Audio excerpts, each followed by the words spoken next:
सभी को नमस्कार। आप सब अच्छी तरह से तैयारी कर रहे होंगे, मुझे ऐसा विश्वास है।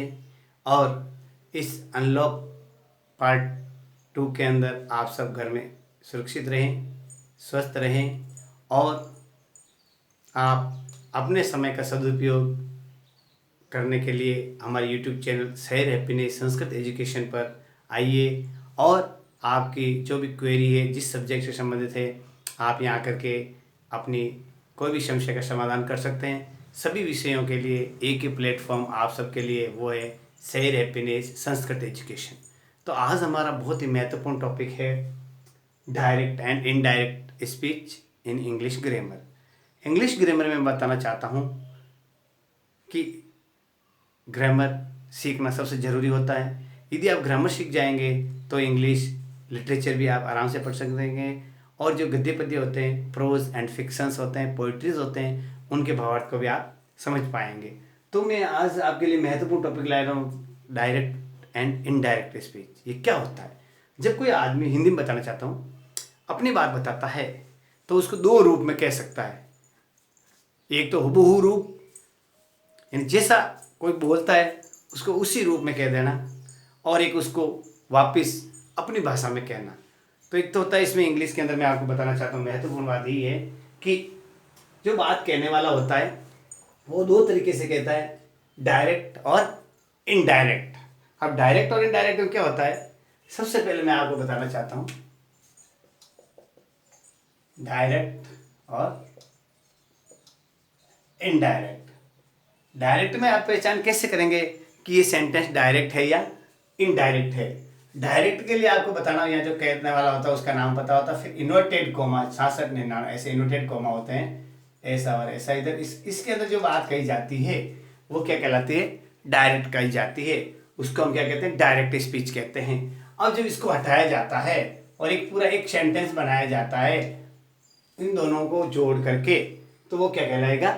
इनडायरेक्ट।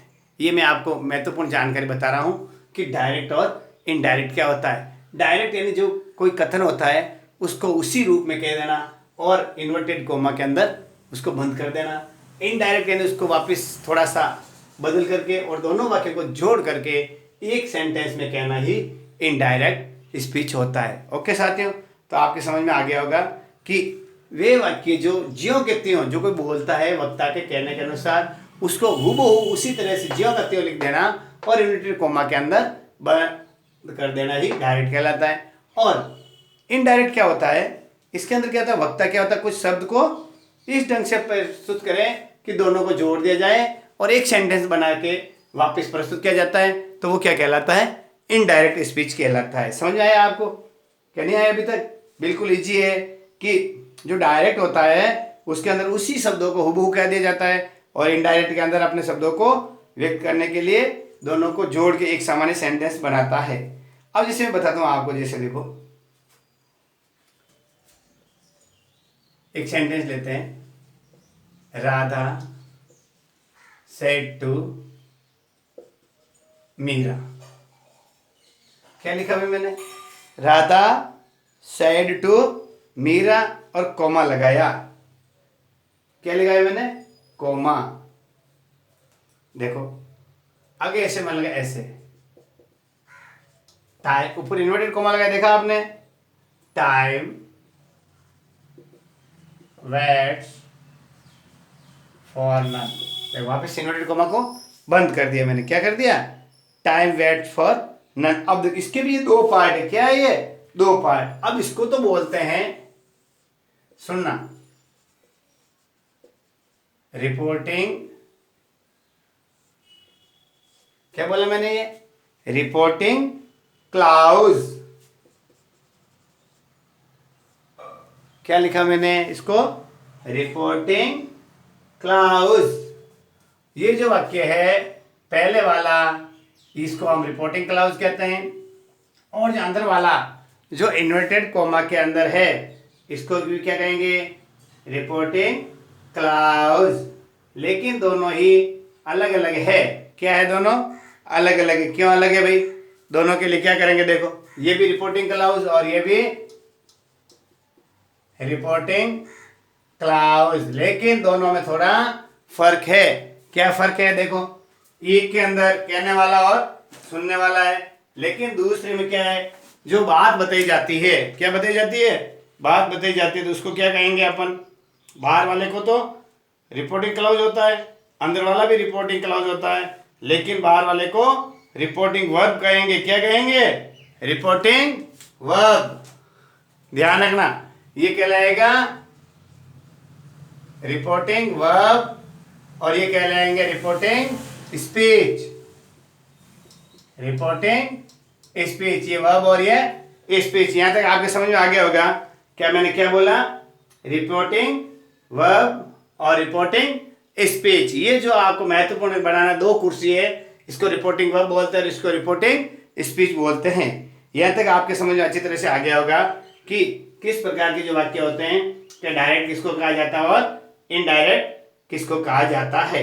ठीक है, अब हम क्या करते हैं, सुनो, इसको दो भाग कह सकते हैं, इसको बाह्य भाग और इसको क्या बोलते हैं? अंतर्भाग कह सकते हैं, यानी बाहर वाला भाग और अंदर वाला भाग। तो बाहर वाला भाग हमेशा रिपोर्टिंग वर्ब कहलाएगा। क्या कहलाएगा?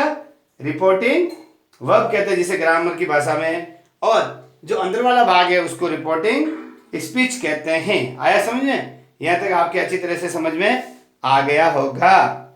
सबसे पहले वापस देखो, डायरेक्ट और इनडायरेक्ट क्या होता है?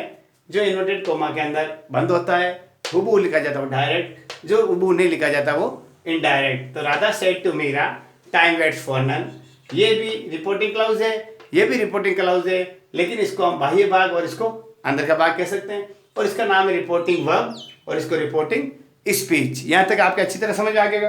अब आगे बताना चाहता हूं, क्या करते हैं जब हम, अब रूल्स है, देखो सबसे पहले कि डायरेक्ट को इनडायरेक्ट कैसे बनाया जाए।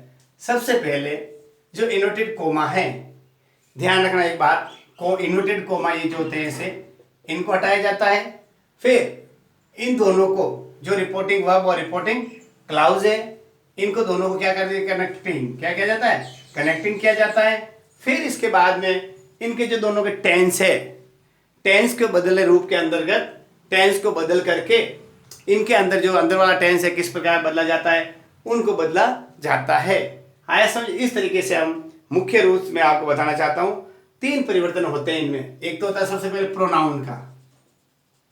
किसका परिवर्तन चाहते हो? प्रोनाउन का परिवर्तन करते हैं। दूसरा वर्ब, जो इसकी वर्ब होती है उसका परिवर्तन करते हैं।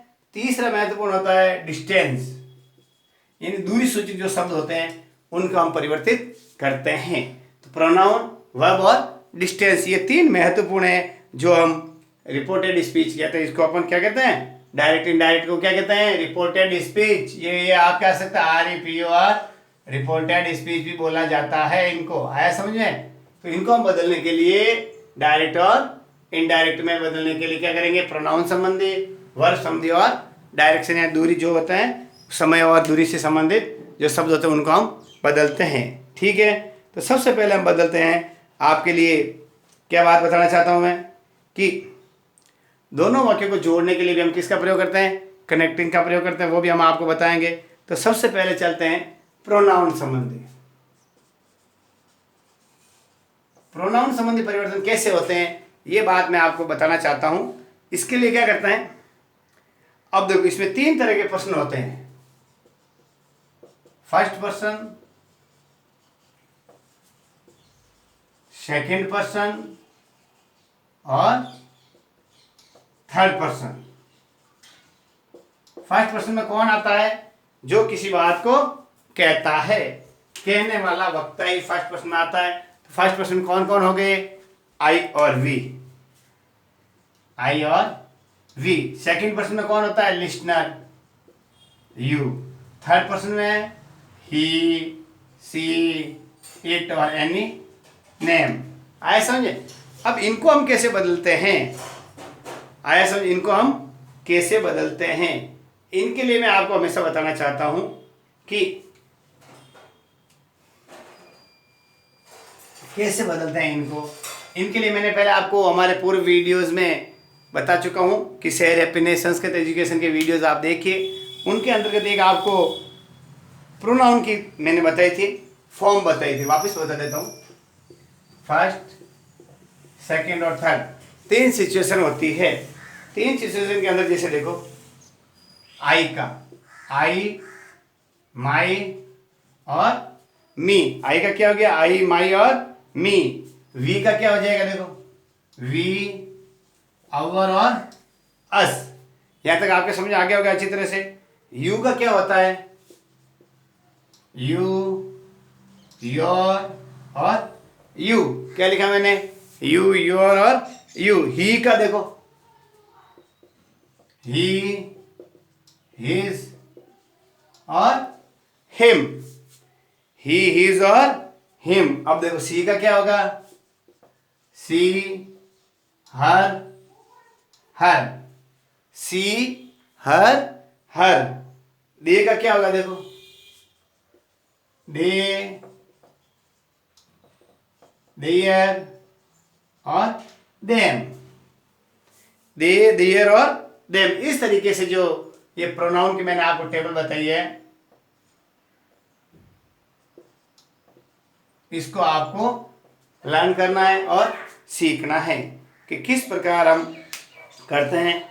अब देखो, जो फर्स्ट प्रश्न होता है, ध्यान रखना, उसको बाहर के सब्जेक्ट के अनुसार, जो सेकंड प्रश्न होता है उसको बाहर के अनुसार, और जो थर्ड का होता है उसके बाहर के अनुसार, फिर उनके रूप के अनुसार इसके अंदर वाले बदलते हैं। यानी रिपोर्टिंग वर्ब के अंदर जो फर्स्ट, सेकंड, थर्ड प्रश्न होते हैं उनके अनुसार ही रिपोर्टिंग स्पीच के अंदर क्या बदले जाते हैं, प्रोनाउन बदले जाते हैं। आया समझ में। लेकिन यदि थर्ड प्रश्न होगा, क्या होगा, थर्ड प्रश्न होगा, तो उसके अंदर क्या होगा, नो चेंज होगा। ध्यान रखना आप, अंदर फर्स्ट प्रश्न होगा तो बाहर के सब्जेक्ट के अनुसार होगा, बाहर सब्जेक्ट के अनुसार अंदर वाला फर्स्ट प्रश्न बदलेगा। बाहर के, जब यदि अंदर का सेकंड, ध्यान रखना, अंदर का सेकंड प्रश्न होता है बाहर के ऑब्जेक्ट के अनुसार। बहुत बढ़िया, देखो, फर्स्ट पर्सन बाहर के सब्जेक्ट के अनुसार। ध्यान रखना, जो फर्स्ट प्रश्न होगा वो अंदर वाला, देखो, अंदर वाला फर्स्ट पर्सन बाहर वाले किसके बदलेगा, सब्जेक्ट से। अंदर वाला सेकंड पर्सन बाहर के ऑब्जेक्ट से, और थर्ड पर्सन अंदर वाला बाहर के किसी से नहीं बदलेगा, यानी वो नो चेंज होगा। यानी अंदर थर्ड पर्सन है, बाहर किसी से नहीं बदलेगा। अंदर फर्स्ट पर्सन बाहर के सब्जेक्ट से, अंदर सेकंड पर्सन बाहर के ऑब्जेक्ट से। इस प्रकार मैंने आपको ये महत्वपूर्ण रोल बताया कि किस प्रकार हम इनको चेंज कर सकते हैं। आगे महत्वपूर्ण जानकारी और बता रहा हूं कि कैसे कैसे हम इनमें खास ध्यान रख सकते हैं। सबसे महत्वपूर्ण बात यह है कि क्या करते हैं हम, अब ये ध्यान रखना, जो रिपोर्टिंग वर्ब होती है, कौन सी रिपोर्टिंग वर्ब, देखो सेंटेंस में राधा सेड टू मीरा, ये जो रिपोर्टिंग वर्ब होती है इसमें कभी भी टेंस ऐसा नहीं बदलता है। ध्यान रखना, इसका जो टेंस है कभी भी नहीं बदलता है। महत्वपूर्ण बात मैंने बता दिया आपको। अब जैसे इसके अंदर क्या दिया हो, जैसे देखो, अब जो शब्द बदल जाते हैं, जैसे से को टेल और सेज को टेल्स, ऐसा समझे, और सेड को टोल्ड। ये ध्यान रखना आप, ये जो शब्द हैं जरूर किसमें, रिपोर्टिंग वर्ब के अंदर बदल जाते हैं। अब इसके बाद क्या करता है, और यदि कभी कभार जैसे यदि सब्जेक्ट, एक बात महत्वपूर्ण और बताना चाहता हूं, यदि आस्क हो, क्या हो, आस्क हो, तो आस्क को क्या कर देंगे, आस्क्ड में बदल देंगे। ऐसे आस्क्ड हो तो आस्क्ड लिख देंगे। इस तरीके से सेड हो तो सेड को भी हम आस्क्ड में, सेड को भी हम आस्क्ड में और टोल्ड में बदल सकते हैं। अब मैं बताना चाहता हूं महत्वपूर्ण बात, यदि से या सेड के बाद देखो, यदि इनके साथ में क्या हो, सब्जेक्ट और ऑब्जेक्ट, यानी कहने वाला और सुनने वाला हो, लिसनर हो, तो हम क्या करेंगे, क्या करेंगे, सेड के साथ में इनके साथ क्या है, टू लगाएंगे। क्या करेंगे, यानी कहने वाला और सुनने वाला दोनों ऑब्जेक्ट हो तो टू लगाएंगे। यदि इनके साथ में ऑब्जेक्ट नहीं हो तो क्या करेंगे, टू का प्रयोग नहीं करेंगे, टू का प्रयोग नहीं करेंगे, अर्थात इनको हुबहू है जैसे जैसे वापस लिख देंगे। अब इसके बाद क्या करेंगे, अब जो सबसे पहले है ये कोमा, इस कोमा को हटाएंगे, फिर क्या करेंगे, कनेक्टिंग जोड़ेंगे। क्या करेंगे, कनेक्ट, कंजक्शन जो बोलते हैं, दोनों को जोड़ने वाला कंजक्शन लगाएंगे। फिर उसके बाद में इसके अंदर वाला जो रिपोर्टिंग स्पीच है इसके टेंस को देखेंगे, इसके अनुसार हम उसको बदलेंगे। फिर जो दोनों इन्वर्टेड कोमा है उनको बदलेंगे और फिर उसके बाद में वर्ब और टाइम जो पीरियड है उसके अनुसार हम बदलेंगे। इस तरीके से मैंने आपको सबसे पहले महत्वपूर्ण बात बताई है कि जो नियम है कि डायरेक्ट इनडायरेक्ट जो रिपोर्टेड स्पीच है वो किस प्रकार बदले जाते हैं। तो आज मैंने आपको सामान्य जानकारी दी है कि किस प्रकार हम रिपोर्टेड स्पीच में क्या बदल सकते हैं। अब जैसे देखो, Radha said to Meera time waits for none, तो क्या हो गया, इसका पैसिव क्या बनेगा, देखो राधा टोल्ड मीरा, टोल्ड क्या हुआ, कहने वाला और सुनने वाला, तो सेड टू का राधा टोल्ड मीरा दैट, इसको दोनों दैट से टाइम वेट्स फॉर नन, इसको हूबहू लिख दें, क्यों कि ये शास्त्र सत्य है, ये साइंटिफिक फैक्ट है और ये जो कहावत है, लोकोक्ति कहो कहावत कहो, ये एकदम शास्त्र सत्य बात कही हुई होती है। उसको हम क्या करते हैं, जो सार्वजनिक सत्य होती है उसको हम हूबहू लिख देते हैं। आया समझे। तो Radha told Meera that times wait for none, आया समझे। तो क्या क्या हम देखो, राधा टोल्ड मीरा, ये देखो पहला सेंटेंस लिख दिया, ये लिख दिया, अब इसको हटा दिया, अब इस दोनों कनेक्ट किया गया, दैट ये कनेक्ट जुड़ गया, टाइम वेट्स फॉर नन और फुल स्टॉप, ये जो इन्वर्टेड कॉमा ये भी हट गया। तो हम क्या करते हैं, सबसे पहले इनके अनुसार कहने वाला सुनने वाला दोनों हो यानी ऑब्जेक्ट हो, तो उसको हम इस तरीके से बदलते हैं, से को टेल, सेज को टेल्स और शेड को टोल्ड में। यदि नहीं है तो उनको हूबहू वापस ऐसे लिख देते हैं, इन्वर्टेड कॉमा को हटाते हैं, कंजक्शन जो जोड़ने वाला उसको जोड़ते हैं, फिर अंदर टेंस के अनुसार और अंदर वाली कुर्सी के जो मैंने बताया सब्जेक्ट है तो बाहर वाले के, अंदर वाला सब्जेक्ट फर्स्ट है तो बाहर सब्जेक्ट के अनुसार, अंदर वाला सेकंड पर्सन है तो ऑब्जेक्ट के अनुसार, और थर्ड पर्सन है तो उसमें कोई चेंज नहीं होता है। फिर ये दोनों इन्वर्टेड कॉमा हटा के फुल स्टॉप लगा देते हैं। ठीक है, तो ये मैंने आपको आज सामान्य जानकारी दी है। और इसके अंदर जो टाइम होता है, डिस्टेंशन होती है, वर्ब संबंधी और टेंस संबंधी जो है वो आपको विस्तृत तरीके से अगले वाले वीडियोज में बताई जाएगी। तो आप सभी अच्छी तरह से तैयारी करते रहें और हमारे यूट्यूब चैनल शहर हैप्पीनेस संस्कृत एजुकेशन को ज़्यादा से ज़्यादा बढ़ाते रहिए। नमस्कार साथियों।